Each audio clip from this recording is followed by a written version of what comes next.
It's finally Friday night. Welcome into High Desert Highlights. I'm Peyton Thomas. That's Steele Haugen and Steele. We've got week 2 of Intermountain Conference play tonight. There were 2 remaining undefeated 5A teams entering tonight, Mountain View and one side of our feature game this week, the Bend High Lava Bears. Yeah, that's right, the Lava Bears, and they were off to a great start this season coming into the game. They were outscoring opponents 156 to 56. That's a 100-point difference. But the Storm, they're tough, and they needed a win. They got 2 wins in a row after the 3 losses to start the season. They were looking to add a 3rd win tonight, so let's get right to it. The Storm hosting the Lava Bears. Opening drive for Summit. Quarterback Andrew Guthrie pass tipped, picked. Cole Cooper with the interception to give Ben some good field position. 4th and goal for Ben. Caden Cooper with the pass to Emmett Calavos for the touchdown. Ben strikes first. And a great punt by the Storm puts the Lava Bears on their own 1-yard line, and they fumbled on a run play. Summit recovers in the end zone. You can see on this replay here, the ball just squeaks loose. Game tied 6-6. Summit looking for something big.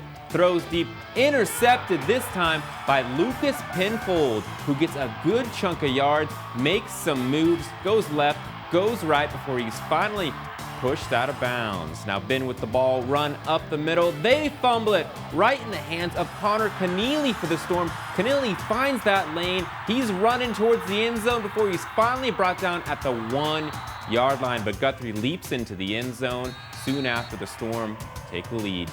Now second half, Lava Bears, bad snap on the punt, turnover on down. Summit with great field position. Now Guthrie swings it out to Dylan Hughes, shrugs off 1 tackle before bulldozing his way for another Summit Storm TD. That was just a mean run right there, Peyton. Now the Summit Storm, they upset the Ben Lava Bears, and they come away with a 21-6 victory. What a win for the Storm, and you think the coach will stress some turnovers after that absolutely. on the Ben side? Both coaches. Both coaches. Summit and Ben. Yeah. And it was a big win against a former undefeated league opponent for Summit. That's 3 wins in a row for the Storm, who are really finding the rhythm at the moment. I spoke to junior Dylan Hughes after the game about the victory.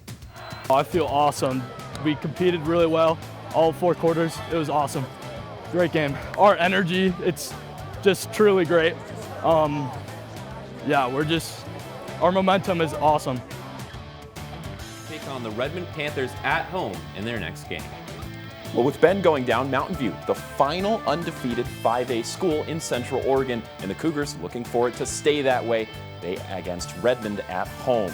Early second quarter, we picked this one up. A little shimmy there from Mountain View as they try to get the glamour going. They pick up a pair of touchdowns early in the red zone again. Ryder Carpenter stretches that run to the goal line. It's across 20-0 Mountain View. Both teams trade punts. Redmond a chance with 2 minutes.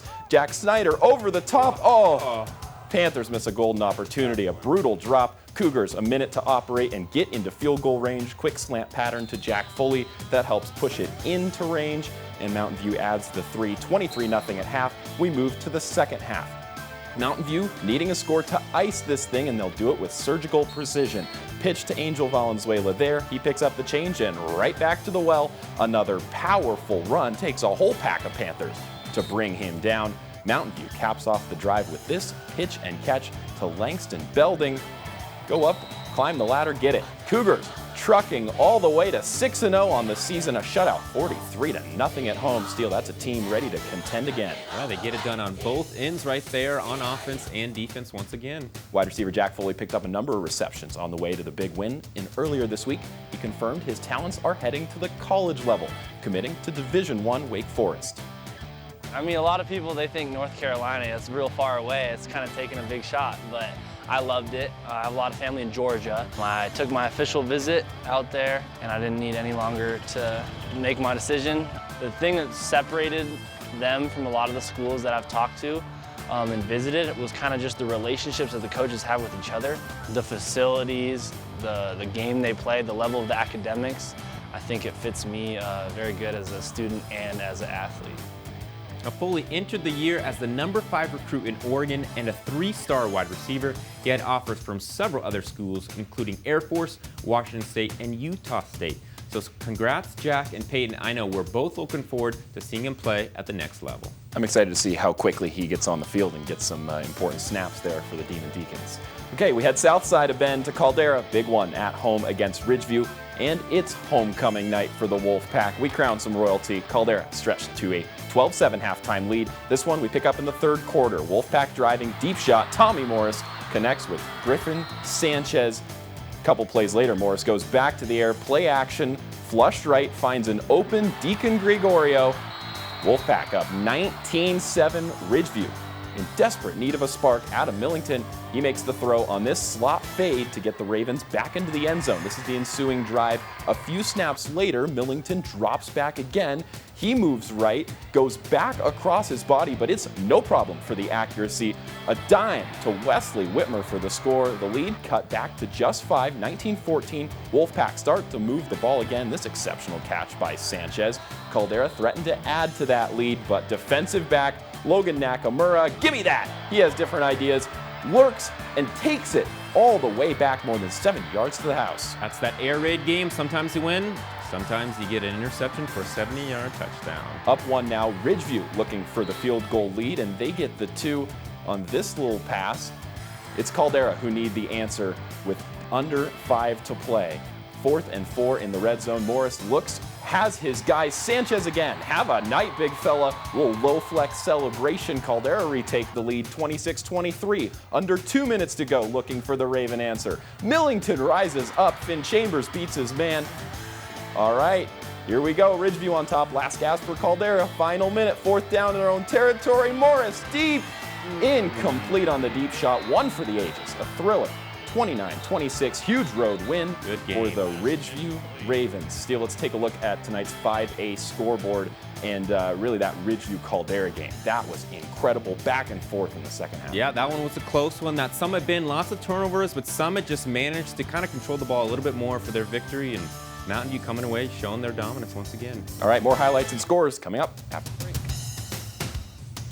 Welcome back to High Desert Highlights. Sisters is 3-2, looking to bounce back after last week's loss at Cottage Grove. The Outlaws get Cresswell at home, and spoiler alert, Steele, not a lot the Sisters offense did wrong tonight. Handoff to Colby Cotner. He scores. A fumble on the very next drive from Cresswell gives Sisters another instant chance. In the first offensive play of that drive, Hudson Beckwith showing off the Jets, making it look easy for a scamper to the end zone of his own. And then later in the first quarter, Petal stays all the way to the floor. Another explosive play, this time Kale Mock. And the somersault after this play, just adding a little bit of flair. Quarterback Hunter Bronson flashing the arm talent right over the middle to Landon Scott for the score. Doing it both on the ground and in the air. And Steele, I got one more drive for us for good measure. Early second quarter. At this point, Outlaws just pouring it on. A Bronson pass to Cotner. That's good over the middle for a chunk. And then Ethan Ebby caps it off with the handoff inside left. Outlaws roll, blowout win, 48-6 over Cresswell. Sisters 4-2. They only trail Cottage Grove in that 3A division. That also includes Sisters and Lapine. Speaking of Lapine, Hawks also in action on the road tonight. They're at Pleasant Hill, opening Billy's drive. They look to go to the air, and the Hawks all over it. Intercepted. How about the solid return right here from Eli Sparrow? Hawks picking up the yardage. They'll be on the goal line. They had multiple shots inside the 5. This run on 4th down. Impressive goal line stand right there by Pleasant Hill. Yeah, that's a good stop by Pleasant Hill and Lapine. They needed to score, and looks like it's had some troubles. Yeah, Billy's look to take advantage, and a huge run there. That sets up a red zone opportunity for a Billy's touchdown. Lapine offense stalled after this for most of the first half, allowing another pair of Pleasant Hill scores, including this pass over the secondary. The Hawks did get one back in the 4th quarter. Sparrow gets the pass here right from Kane Campbell, breaking a couple tackles right near the far sideline and scoring. Overall, a tough night on the road. The Hawks drop it to Pleasant Hill, 26-6. Lapine now 1-5. And let's take a look at those other scores from around Deschutes County now. There we said Sisters, dominant win, using the speed. They've been playing good this year, and Pleasant Hill beating Lapine, who's just struggling a little bit. Yeah, Lapine really trying to get that offense moving again. Yeah, and finally some scores from Crook County. And the pair of Jefferson County schools in action. Crook remaining unbeaten, also very dominant. Madras close back and forth loss to Elmira. And the Bulldogs showing why they're the #1 team in 2A. Culver stays undefeated. Crook County stays undefeated. All right, top plays are next. Stick with us. Welcome back to High Desert Highlights. It's time for our top plays of the night. First up, Dylan Hughes with the catch and just refuses to go down. I don't think there was any part of jukes or anything. He really just put his head down and stuck the football right into the end zone there. Great score by Dylan Hughes. Get off me, he says to that first defender in the flat. Okay, defensive back Logan Nakamura. I mean, this is the biggest win that Ridgeview has had so far this year, and maybe biggest win in a long time. And this pick six is what turned the tide. Ridgeview was down a score, and he puts them up in the game. It was a lead that they would eventually come back to take later in the fourth quarter, but just right over the middle. A great interception right there for Nakamura. Make a play. And at last top play, Lucas Penfold again.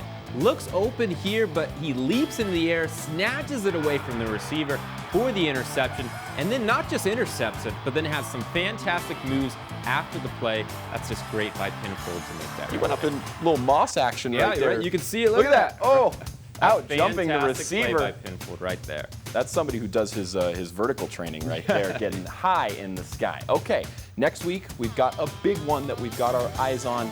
It's undefeated Mountain View hitting the road, a major test against Ridgeview, and still obviously big upset opportunity at home for the Ravens. But Mountain View looked pretty good. This is the toughest test that both of these teams probably have so far this year. Yeah, well, Mountain View's just looked fantastic, and Ridgeview, they're 4-2, so they're no slack either, so look out for a good game there as well. All right, still be there. We'll see you next week.